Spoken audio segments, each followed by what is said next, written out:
have an irresistible urge to kiss you, Ellen Brody.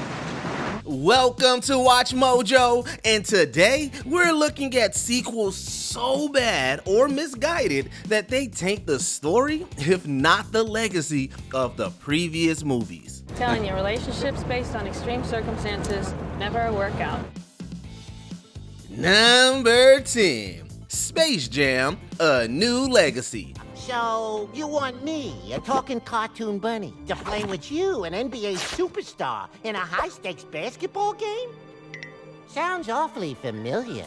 The original Looney Tunes and Michael Jordan team-up may not be a classic, but Space Jam became a part of many millennials' youth. As for Space Jam: A New Legacy, it relied solely on brand recognition and was essentially a LeBron James and Cybernet rehash of the first movie's end story.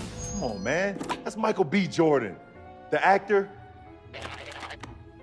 I was just getting some popcorn and then this cat grabbed me. The Looney Tunes were obnoxiously over-animated, and Warner Brothers was shameless about meta gags to promote as much intellectual property as possible. The movie stumbled at the box office, perhaps because it was simultaneously released on Warner's streaming platform HBO Max. The whole project stank of corporate cynicism, dimming fondness for the original in the process. Star, your squad is all jokes. And just with one bar, most famous of all quotes. This battle is now over. That's all, folks. Number 9, The Matrix Revolutions. Mr. Anderson, welcome back. We missed you. After The Matrix pushed the technical and philosophical boundaries of sci-fi action, viewers were eager for sequels. It was disappointing enough when The Matrix Reloaded divided audiences, but most agreed that Revolutions was a poor ending to the trilogy. Did you do that? For now. That's nice. I know he'd love it. The epic mythos that the Wachowskis built came down to convoluted reveals and truncated ideas from Reloaded. The themes were bent spoon-fed, and the characters were ironically overpowered by computerized action. It would be 18 years before the saga arguably received more satisfying, if overly nostalgic, justice with The Matrix Resurrections. Sadly, the legacy of the once revolutionary blockbuster will be forever corrupted by the generic spectacle of The Matrix Revolutions. To say is something. I say, everything that has a beginning has an end, Neo. Number 8, The Blues Brothers 2000. I'm thinking of putting the band back together. Maybe you could join us. The Blues Brothers was a hit in 1980, and Blues Brothers 2000 took aim at a new generation. In light of John Belushi's death in '82, the project was ill-conceived from the get-go. The beginning of the movie further betrays fans by revealing that the orphanage the heroes saved in the first film was foreclosed anyway. He was very upset when the orphanage closed.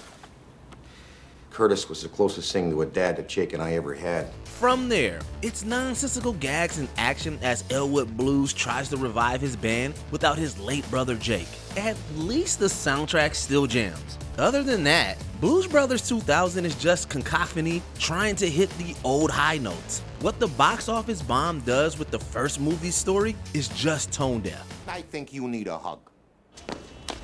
And don't ever come back here again! Number 7, Caddyshack 2. Golf, huh? Golf. Sounds like you got something stuck in your throat. The hilarious Caddyshack is quotable to an annoying degree. Caddyshack 2 is just annoying. The new characters and lazy gags surrounding a golfing tournament are totally uninspired. What's worse is that it is mostly about milking the characters and gags that made the first film so iconic. You look terrible. Another hit song by Kenny Loggins is the sole success. None of that matters next to the travesty of the rascally gopher being turned into mugging animatronic madness. Caddyshack 2 isn't just your average swing and a miss sequel. It panders to the first movie so lifelessly that if it doesn't tarnish the legacy of a classic, it's because few people caught the second hole. No, I meant, do you want him terminated? The less I know about that, the better. Number 6, Mortal Kombat Annihilation. You're alive. Too bad you will die. 1995's Mortal Kombat was considered a creatively and commercially successful video game adaptation. Its cult legacy among fans of the brand makes Mortal Kombat Annihilation all the more gruesome. Almost every role was poorly recast. The story took jarring liberties with the original video game property and even the original movie. The fate of the universe will be decided as it should be. Immortal Kombat. Beyond that insult to fans, the filmmaking is so bad that some consider it the foundation of video game movies' bad reputation. The brutal reviews and revenue effectively finished the live-action film series until a 2021 reboot. Annihilation was an almost fatal error in the franchise. And on the seventh day, mankind will rest in peace. Number 5. Independence Day Resurgence. They like to get the landmarks. The invasion epic Independence Day was an enormous success, overcoming some critical resistance. Roland Emmerich brought new life to the disaster blockbuster, only to bring it to a new low with ID4 Resurgence. After 20 years, beloved characters were either long gone or relegated to uninspired subplots. I had 20 years to get us ready, and we never had a chance.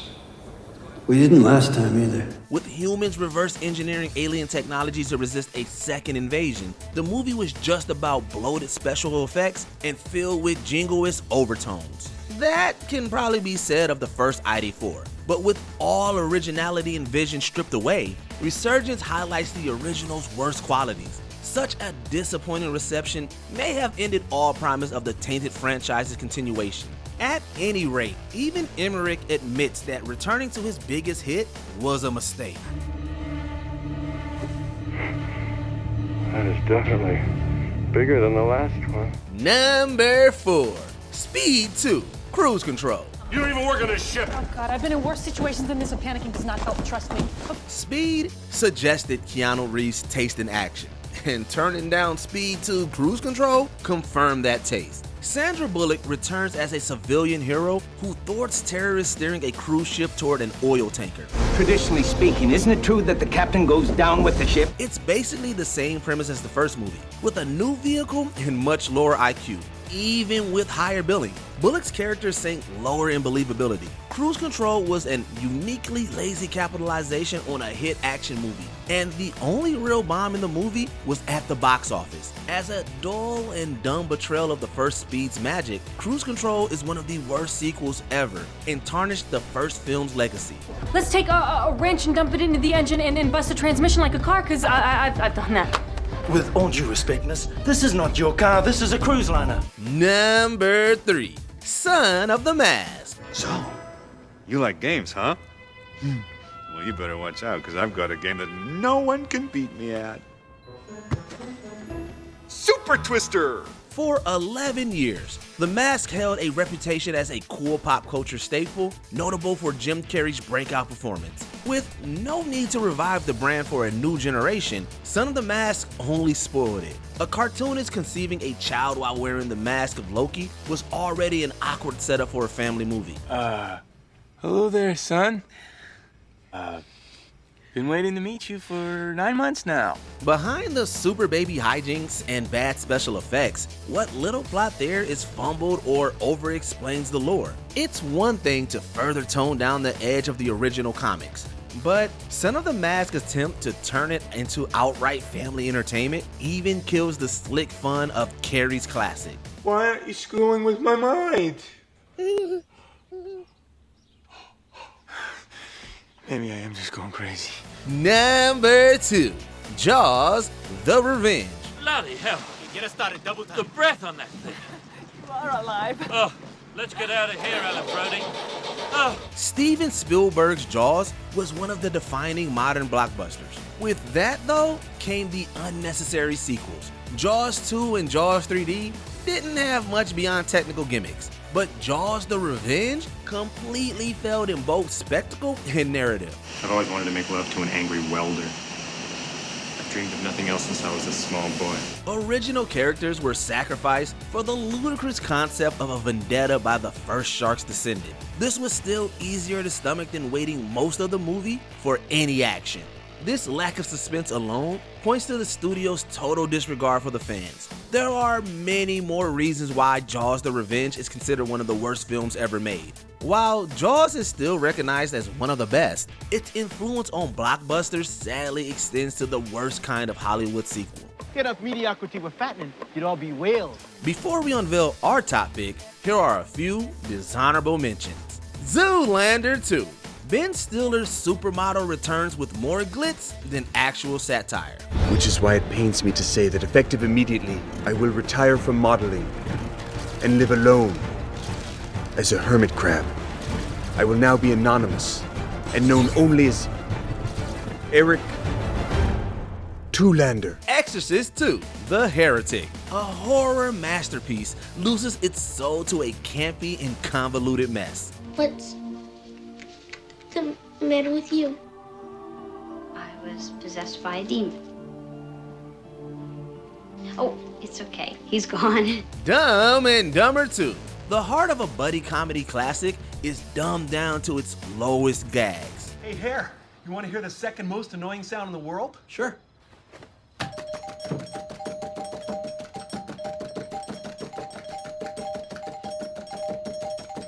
Yeah, that's pretty annoying. The Hangover Part 2 and The Hangover Part 3.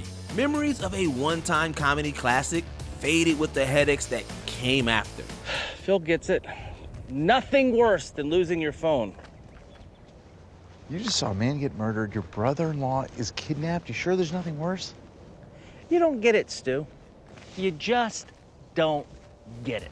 Before we continue, be sure to subscribe to our channel and ring the bell to get notified about our latest videos. You have the option to be notified for occasional videos or all of them. If you're on your phone, make sure you go into your settings and switch on notifications.